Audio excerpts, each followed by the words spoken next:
시청자 여러분 안녕하십니까? VOA 뉴스입니다. 니키 헤일리 유엔 주재 미국 대사는 강력한 대북 제재를 통과시켜 북한을 대화로 이끈 것은 굉장히 중요했다고 밝혔습니다. 미 의원들도 미국과 북한이 대치 상황에서 대화로 돌아선 것을 높이 평가했습니다. 김칸희 기자의 보도입니다. 올해 말 퇴임하는 니키 헤일리 유엔 주재 미국 대사가 유엔이 통과시킨 강력한 대북 제재를 자신의 임기 중 큰 성과로 꼽았습니다. 미 언론과의 인터뷰에서 헤일리 대사는 한 세대에서 가장 강력한 대북 제재를 통과시켜 전 세계를 하나로 모았고 북한을 협상장으로 이끌었던 것은 굉장히 중요했다고 말했습니다. 특히 북한이 격주로 무기 시험을 했을 때 매우 위험했었다고 지적했습니다. 그러면서 북한이 현재 무기 시험을 하지 않고 있고 협상장에 나와 있다며 비록 북한이 천천히 움직이고 있다고 해도 당시 상황이 얼마나 위험했을지 절대 과소평가해선 안 된다고 지적했습니다. 마르코 루비오 상원의원은 대화 이외의 다른 대안은 비극적이었을 것이라고 밝혔습니다.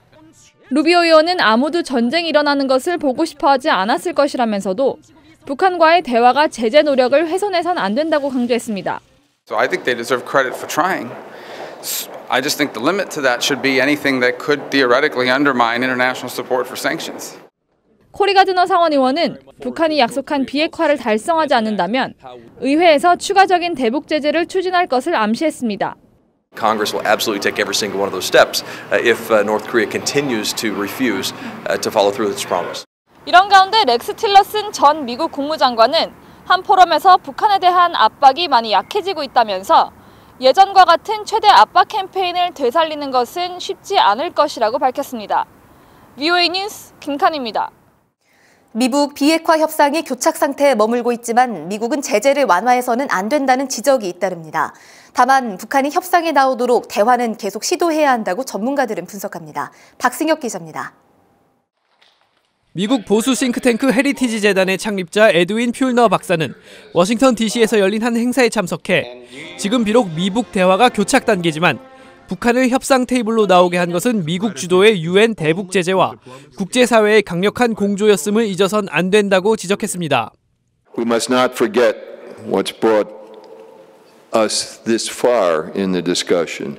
It's also the historic international pressure campaign that the UN has made possible through sanctions. 트럼프 대통령의 대통령직 인수위원회 선임 고문을 맡은 인연으로 현재도 다양한 정책 조언을 하고 있다는 퓰너 박사는 북한과 대화를 이어가기 위해 제재를 완화해야 하느냐는 VOA의 질문에 그 반대라고 말했습니다.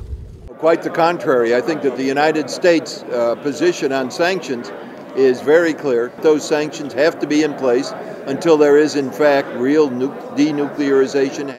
퓰너 박사는 또 북한이 국제사회의 일원으로 대접받고 싶다면 국제 무대에서 공언한 약속을 지켜 자격이 있음을 스스로 보여줘야 한다고 강조했습니다. 한편 북한 주재 영국 대사를 지낸 존 에버라드 대사는 현재의 교착 국면에서 북한을 대화로 이끌 수 있는 방법은 어떤 게 있는지 전략적으로 따져봐야 한다고 말했습니다. I think the United States needs to take a long, hard look at what it really wants out of this dialogue and what it can realistically hope that the North Koreans will give. 전문가들은 북한이 계속 대화를 거부할 경우 남는 것은 고립과 압박뿐이라고 지적했습니다. VOA 뉴스 박승혁입니다. 미 국무부는 인신매매 퇴치 노력이 부족한 북한에 대해 특정 자금 지원을 금지한 트럼프 대통령의 결정문은 인신매매 퇴치에 대한 미국의 강력한 의지가 반영된 것이라고 밝혔습니다. 국무부 고위 당국자는 12일 트럼프 대통령의 결정문을 북한에 대한 정치적 도발이라고 비난한 노동신문의 주장에 대해 VOA에 이같이 논평했습니다. 미 상원이 미얀마 군부의 소수민족 탄압의 책임을 묻는 법안을 발의하며 북한과의 군사협력에 대한 제재 내용을 포함했습니다. 북한으로부터 무기를 구매할 경우 해당 미얀마 정부 관리, 개인, 기관에 제재를 부과하고 미얀마에 대한 미국의 원조를 축소 또는 중단하겠다는 조항이 포함됐습니다. 유엔 비공개 보고서에 따르면 북한은 2012년에서 2017년 사이 미얀마와 화학무기, 탄도미사일 개발 협력을 진행해온 것으로 알려졌습니다. 한국 국회에서 12일 남북관계에 대한 미국의 입장을 분석하는 토론회가 열렸습니다. 한국국가전략포럼의 이춘근 박사는 한국 정부가 북한 문제에서 너무 앞서가고 있다며 비핵화 진전과 속도를 맞춰야 한다고 지적했습니다. VOA 뉴스 마칩니다. 시청해주신 여러분 고맙습니다.